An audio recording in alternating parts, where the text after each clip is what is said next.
최근에 화제가 되고 있는 부동산 영끌 오적, 그들은 정말 역적인가에 대해서 우리 알아보도록 하겠습니다. 저도 부동산 유튜버입니다.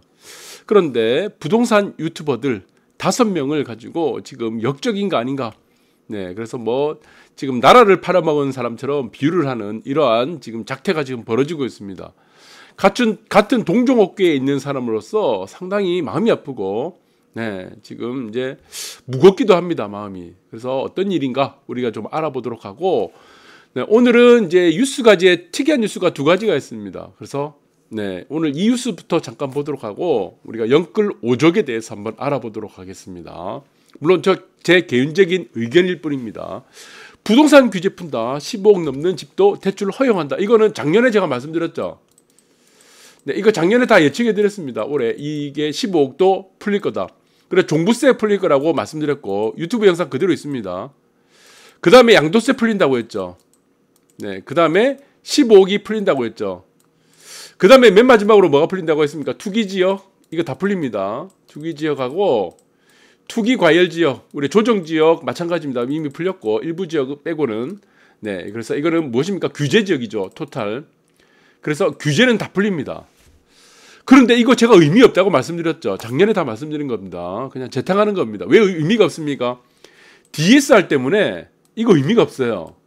이거는 DSR이 40%라든가 이 DSR이 규제 적용을 받지 않는다는 상황에서는 투기지역, 투기과열지역, 15억 대출 규제, 이것이 허용이냐 아니냐, 이것이 문제가 되지만, 효과가 있지만, DSR이 있는 상황에서는요, 이 규제 다 풀어도요, 아무 상관없어요. 결국에는 무엇입니까? 이 소득이죠, 소득. 소득에 따라서 대출이 정해지기 때문에 아무 의미 없습니다. 15억 넘는 집 대출 허용한다, 이 문제도 소득이 받쳐주지 않으면 15억 넘는 집 못 사죠. 아무 의미 없다는 겁니다. 그래서 규제는 다 풀어도 됩니다. DSR 하나만 남겨놓으면요, 모든 규제를 아우르게 되어 있기 때문에 아무 의미 없다. 그렇게 보시면 될 것 같아요. 그래서 소득이 받쳐주지 않으면은 15억이든 10억이든 차라리 5억이라는 아파트도 1억짜리 아파트도 의미가 없다는 거다. 결국에는 큰 테두리 안에 있는 규제는 DSR이 다 속해 있다, 이렇게 보시면 될 것 같아요. 그래서 여러분들 10억 넘는 집도 대출 허용된다고 해서 10억 넘는 집이 아파트 이제 불장이 되니 이런 착각을 할 필요가 없습니다. DSR이 묶여 있기 때문에.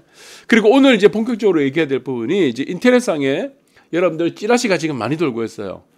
그래서 같은 동종업계에 있는 분들입니다. 저는 다 좋아하는 분들이고 해서, 영끌 오적 가장 악질은 또 누군가, 이 표현을 또 이렇게 해놨네요. 악질은 을사 오적은 나라를 팔았고, 영끌 오적은 영끌이에게 집을 팔았다. 그래서 손해를 끼쳤다는 내용이 될 것 같아요.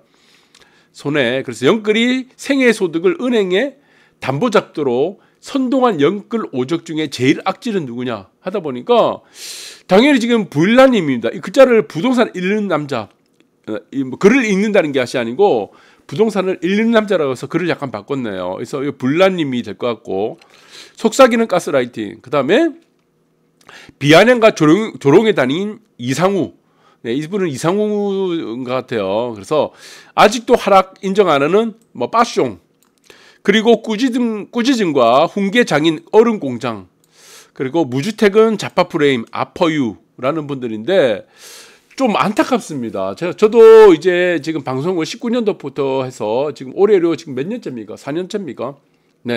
19, 20, 21, 22, 4년 차네요. 그래서 저는 이 방송을, 유튜브 방송을 하면서 지금 거의 46,000명 정도밖에 안 됩니다. 이 유튜브들하고 다르게 저는 매일 방송을 또 했고, 매일 방송하신 분도 있나요? 그래서 했는데 구독자가 안 늘더라.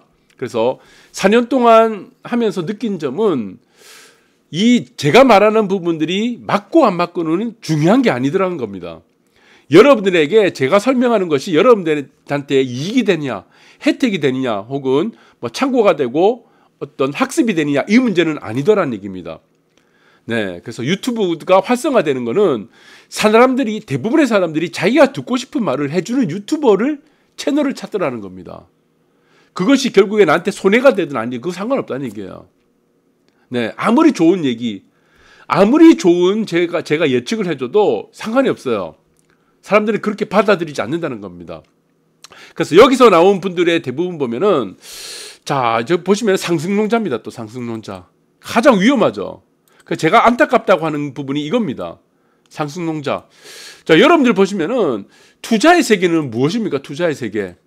이거는 방향성입니다. 방향성 게임. 한마디로 방향성 게임이에요. 방향성이에요. 그러니까 방향성이란 게 무엇입니까? 오르거나 내리거나입니다. 둘 중에 하나라는 얘기예요. 네, 그러니까 50% 확률이라는 게임입니다. 결국은 어떻게 된다니까? 이 사이클이죠, 사이클. 영원히 오르는 것도 없고 영원히 내리는 것도 없는 거예요. 이 사이클을 찾아나가는 게임입니다. 그 중에서 가장 중요한 것이 뭡니까? 이 영끌이라는 얘기가 나오죠. 영끌에서 제가 굉장히 안타까운 부분이 뭐냐면은, 자, 투자는 방향성 게임이고 또 하나 투자에서 가장 중요한 것이 무엇입니까? 자금 관리가 가장 중요합니다. 자금 관리. 예, 자금 관리죠. 이게 사실은 가장 중요합니다. 자, 자금 관리가 되지 않으면 무엇이 문제가 생깁니까? 캐시플로우가 문제 생겨요. 캐시플로우. 예, 현금 흐름이 문제가 생긴다는 겁니다. 현금 흐름. 그래서 이게 핵심입니다. 핵심. 예, 현금 흐름. 자, 여러분들 보시면은 투자에서 가장 중요한 것은 제가 항상 말씀드리는 게 무엇이라고 했죠? 뒷돈이죠, 뒷돈. 뒷돈이 계속 맞는 뒷돈 싸움입니다. 그러니까 돈질이에요, 돈질. 자, 투자와 우리가 여자는 공통점이라고 있죠, 여자. 제가 방송에서 항상 얘기한 겁니다. 투자와 여자의 공통점이 무엇입니까? 돈질이에요. 돈질을 하게 되면 다 넘어옵니다. 여러분들 여자 마음에 드는 여자 있다. 여러분들이 어떤 조금 뭔가가 조금 부족해 보여도 그 여자한테요. 아파트 100억짜리 사보세요. 사줘보세요. 샤넬백 사줘보세요. 에르메스 사줘보세요. 다 넘어옵니다. 그래서 투자도 마찬가지죠. 투자도 뒷돈 게임이죠. 이 돈질이에요, 돈질. 내가 손실이 날 수 있어, 손실. 예, 이거 계속 사보세요. 평단가 맞춰보세요. 플러스 돌아옵니다. 근데 일반적인 사람들은 이게 돈질이 안 된다는 겁니다. 왜? 자금의 한계가 있기 때문에. 그리고 대부분의 사람들은 부동산 할 때 무엇입니까? 네, 차입을 하죠. 은행에 돈을 빌립니다. 그것이 바로 영끌이 되는 겁니다. 그래서 이 사람들은 좀 안타까운 거는, 제가 볼 때는 안타까운 거는 방향성 게임임에도 불구하고 한쪽으로만 치우쳐서 설명만 했다는 겁니다. 그래서 지금 투자는 방향성이라는 부분들을 잃었던 부분들이 조금 제가 볼 때는 아쉽다. 저는 이 사람들이 저는 뭐 만나보거나 하지는 않습니다. 그래서 저도 좋아하는 사람들이고 뭐 이 사람 방송을 가끔씩 뭐 즐겨 보기도 합니다. 네, 그래서 인간적으로 참 좋아하는 사람들이고, 그런데 투자의 본질을 사실 이렇게 깨우치지 못했다는 부분들이 저는 조금 안타깝기도 한다는 생각이 듭니다. 그래서 주가 차트도 마찬가지죠. 제가 다 말씀드린 게 이거죠. 네, 자, 여기서 전고점 한번 벗긴다고 그랬죠. 그런데 제가 항상 말했던 부분이 뭡니까? 이 저점, 최저점을 찍었을 때, 그다음 최고점 찍었을 때 한 번 더 벗기고 올라간다 해서 무너진다고 했을 때 여러분들이 중요하게 생각해서 들었던 내용은 뭐죠? 최저가는 언제부터 최저가가 나온다고 그랬습니까? 9월이죠, 9월. 9월이라는 얘기는 작년 1월부터 계속 했습니다. 결국 이것이 무엇입니까? 시간이라는 논리입니다, 시간. 그러니까 한쪽에서 우리가 말하는 상승론자가 되어서도 안 되고 하락론자가 되어서도 안 됩니다. 네, 어쨌든 상승이든 하락이든 번갈아 가면서 이루어지기 때문에 누구든지 맞는 말입니다. 그런데 이 시간이라는 개념을 우리가 놓치게 되면 어떤 효과가 나타나게 되겠습니까? 네, 여기서 물려버립니다. 물립니다. 그래서 제가 1월 달에 최고점 삼성전자 찍었을 때 최고점에서도 계좌를 없애라 하는 부분도 마찬가지고 제가 수십 번 얘기했습니다. 9월 달까지는 무조건 내릴 거라고. 근데 9월 달까지 정말 내려갔습니까? 네, 그렇죠. 저는 여러 가지, 여러분들이 투자는 경험만으로 되는 게 아닙니다. 왜? 경험만 있다고 되는 것도 아니고 사실은 이런 것들은 시간에 대한 논리를 정확하게 잡아나가야 되는 거죠. 그래서 이런 부분들에 대해서 시간이란 부분들은 영원히 시간적인 부분에서 영원히 오르거나 시간적인 부분에서 영원히 내려가지 않기 때문에 이런 맥점을 잡아나가는 것이 저는 중요하다 보는 겁니다. 그래서 상승론자지 하락론자냐 이것은 자체가 빨리 좀 탈피를 해야 될 것 같아요. 네, 저는 그렇게 보고 있습니다. 그래서 이게 잘못 들어왔네. 자, 그래서 보시면은 100만 유튜버, 부동산 유튜버 다 인생 끝장났다고 해서 6억 집 호가가 6억 됐다. 그래서 누리꾼 성토가 지금 막 말도 안 해요. 저는 이 방송 안 봤습니다. 그 댓글도 보지 않았는데 제가 좀 한번 봐야겠습니다. 그래서 지금 불남 2분입니다. 이 100만 유튜버 부동산 중에서는 거의 1등이죠. 1등인데 이제까지 계속 상승론을 펼치다가 이 조영광 씨라는 잘 모르는 사람이에요. 뭐 대우건설에 있는 데이터 연구원이라고 하는데 집값 빠진다는 부분을 이걸 들고 나오니까 이제 혼동이 된 거죠. 사람들이. 자, 그 부분에서 어떤 일종의 지금 뭔가를 뭐 잘못 알고 있었다. 네, 그래서 일종의 배신감이라고 할까요? 뭐 저는 잘 모르겠지만 그런 얘기들이 지금 나오고 있는 것 같아요. 그래서 저는 이 분도 잘 저는 모르겠습니다. 여기서 말하는 건 데이터 연구원이라고 말하죠. 그냥 제가 알고 있는 내공으로 말씀드리면은 데이터를 왜 연구합니까? 이 데이터 연구원 중에 돈을 번 사람은 저는 한 번도 못 봤습니다. 돈을 번 사람이 없어. 왜 그렇습니까? 데이터를 왜 연구를 합니까? 로직이죠, 로직. 네, 논리를 찾는 겁니다. 로직을 왜 만듭니까? 이 사람 데이터를 연구해야지 로직을 만듭니다. 로직을 왜 만드느냐? 알고리즘을 만들려고 하는 겁니다. 알고리즘. 돈을 쉽게 벌려고 하는 알고리즘을 만들려고 하는 거죠. 그러니까 이전에 우리가 부동산 사이클이 이렇게 있습니다. 부동산 사이클이 이렇게 있는데 A라는 부동산 사이클이 있어요. 그 다음에는 B라는 부동산 사이클이 있겠죠. 그럼 연구원이 하는 일이 뭡니까? 데이터를 연구하는 거. 이 A와 B 사이에 공통점을 찾는 겁니다. 네, 그래서 이거는 우리가 여러분들이 잘 아시겠지만, 네, 이런 알고리즘을 찾는 것 중에 가장 중요한 것은 무엇입니까? 보편적으로, 네, 공통의 패턴을 찾는 거죠. 그런데 이 사람이 데이터를 연구하는 사람들이 주로 실수하는 게 뭐냐면은 다음에 있는 C라는 국면이 A와 B라는 부분에 있어서 최적화를 하고 있죠. 최적화. 그 다음에 C도 맞다고 생각하는 겁니다. 이게 아닌 거죠. 우리가 다시 왼쪽에 한번 보겠습니다. A라는 국면이 있고 부동산 사이클이 있었습니다. 그 다음 B라는 부동산 사이클이 있어요. 그럼 이 둘 사이에는 공통점이 분명히 존재할 겁니다. 패턴이 존재할 거예요. 그래서 로직을 만들고 알고리즘을 만드는데 여기서 무엇을 하느냐? 최적화를 합니다. 최적화. 자, 여러분들 투자에 있어서 가장 위험한 게 뭡니까? 이 최적화입니다. 이거는 무조건 죽어요. 죽음입니다. 죽음. 최적화를 만드는 거. 최고의 수익을 만드는 조건을 만드는 것을 우리가 최적화라고 하는데 최적화를 하면 안 됩니다. 왜 안 됩니까?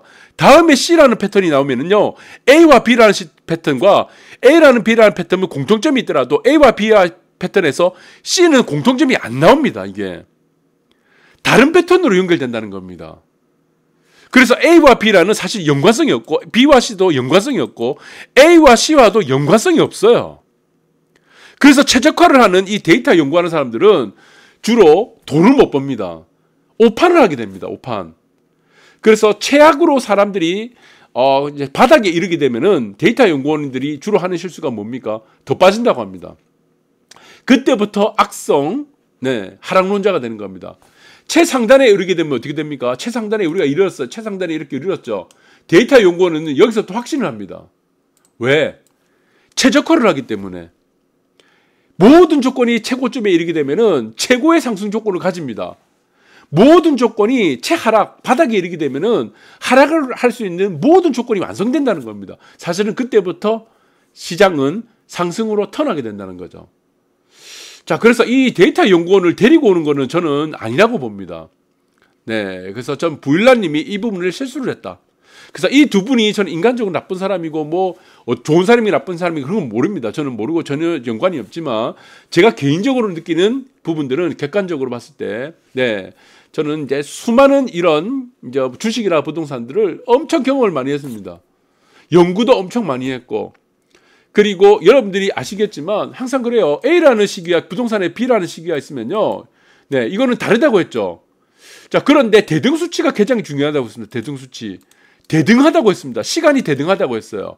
그럼 오르는 날이 100일이면은 내리는 날이 100일이 되는데 이게 아니라고 했죠. 이게 아니죠. 왜? 각이 다릅니다. 각. 속도가 달라요. 그래서 늘어나거나 줄어듭니다. 그래서 수치를 잡아내는 것이 무엇입니까? 이게 바로 시간에 대한 논리가 되는 거죠. 그래서 이 데이터 연구원 자체를 데리고 오는 것은 굉장히 큰 오판이었다라고 하는 부분이고, 그리고 저 부일라님이 아쉬운 거는 영원한 상승론자, 영원한 하락론자가 되어서는 안 됩니다. 이것을 사람들에게 네, 많은 오판을 주기 때문에 저는 안타까운 부분이고, 그래서 어떤 부분이 이제 실토를 하게 된 겁니다. 부일라님, 전세 살면 바보고 어떻게든 집 사면 집 사라고 했다.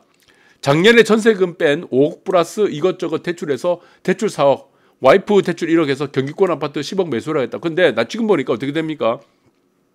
5억대로 내놓으면 이게 말이 되냐. 이제 집을 팔려고 보니까 이제 대출 때문에 힘들죠. 이제 5억이 된 거예요. 10억이 어떻게 됐습니까? 네, 10억이 5억이 된 거예요. 5억. 그럼 자기 돈은 얼마입니까? 자기 돈은 원금은 5억이죠. 예, 원금이 5억입니다. 그래서 레버리지를 쓴 거죠. 대출은 자기 대출 4억, 와이프 대출 1억에서 4억, 5억을 대출 받았으니까. 그럼 지금 시세가 무엇이냐? 지금 시세는 5억이 된 거예요. 그러면 이 사람 수익률이 얼마입니까? 마이너스 100%입니다. 지금 현재. 자금 관리가 안 된 겁니다. 자금 관리가. 그래서 투자는 자금 관리입니다. 그 다음에 투자는 무엇입니까? 투자와 여자는 무엇이죠? 뒷돈이죠. 돈질이에요. 돈질. 돈 많은 놈이 결국에 이깁니다.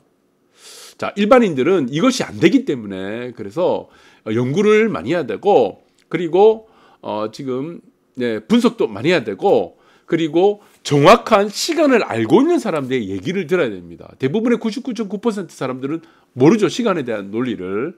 그래서 이런 부분들이 지금 이제 곤욕을 치르고 있는 것 같습니다. 마찬가지로 다른 유튜버도 지금 얘기가 계속 나오는 것 같아요. 그래서 어른 공장이라는 분인데, 그래서 지금 이분도 상승론자입니까? 어른 공장 가서 노가다 해야 된다. 이렇게 얘기를 하고 있는 것 같아요. 네. 그런데, 자, 여기서 또 안타까운 것도 있습니다. 저는 그래요. 자, 부동산은 무엇입니까? 사실은, 전세 살고 지금 무조건 다 집값 오른다. 이 논리로 가면 안 됩니다. 부동산은 제가 항상 말한 게 무엇이죠? 희소성의 게임이죠. 희소성의 게임. 좀 다른 게임이에요. 방향성 게임이기도 한데, 희소성의 게임이에요. 이 희소성을 만드는 원칙은 무엇입니까? 네. 대체제가 있냐 없냐입니다. 대체제. 그러니까 A라는 입지가 있고 A라는 아파트가 있고 B라는 아파트가 있어요. 그런데 A라는 아파트가 B라는 아파트보다 희소성이 더 좋대. 그래서 이 아파트는 A라는 아파트는 B라는 아파트보다 더 비싸. 그러니까 A라는 아파트는 한강 조망권이 예를 들어서 한 30cm 보여요.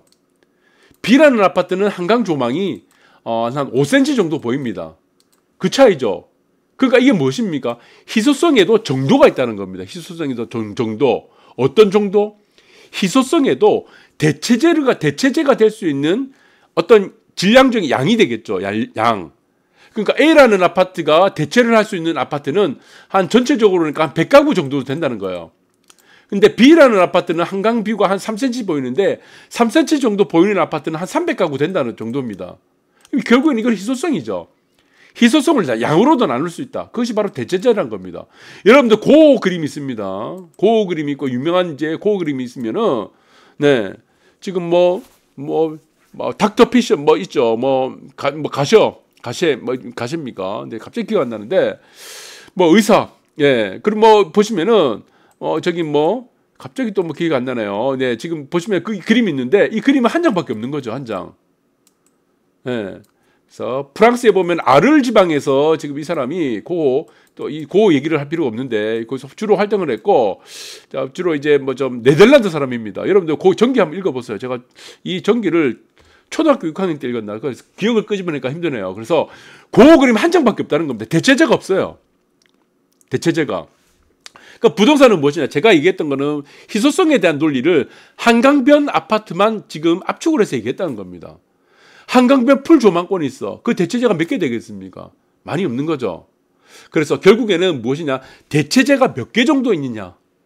그래서 내륙과 우리가 보시면 해안변이라든가 광안대교 조망권하고 그리고 한강변이 좀 다르다는 얘기가 거기서 나온 겁니다. 그래서 사실은 이 유튜버들이 지금 이제 논란이 되고 있는 5명의 유튜버들, 오적이라고 하는 유튜버들이 사실 논리들이 희소성에 대한 이런 근본적인 부동산에 대한 논리가 설명이 좀 부족하지 않았나라는 생각이 들고 일방적으로 이분들이 사실은 상승이다 하락이다 글로 몰아갔다는 부분들이 좀 아쉽다. 결국에는 무엇입니까? 사이클이다. 근데 이 사이클도 어떻게? 이렇게 가는 사이클도 아파트가 있습니다. 이렇게 가는 거. 주기가. 또 어떤 아파트는 이렇게 가요. 어떤 아파트는 이렇게 가는 아파트도 있을 겁니다. 앞으로 이렇게 생길 겁니다. 이렇게. 자, A라는 국면이 있고 B라는 국면의 사이클이 있고 C라는 국면의 사이클이 있죠. 다르죠. 이 차이가 무엇이냐는 겁니다. 이 차이가 결국에는 희소성이에요.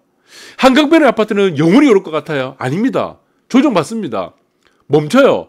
또 올라가다가 또 멈추기도 하고 내려가기도 하고 모든 자산, 자본주의에 일어나는 모든 자산, 모든 시세는 무엇이라고 얘기했나요? 사이클이라는 겁니다. 순환이라는 얘기란 거죠.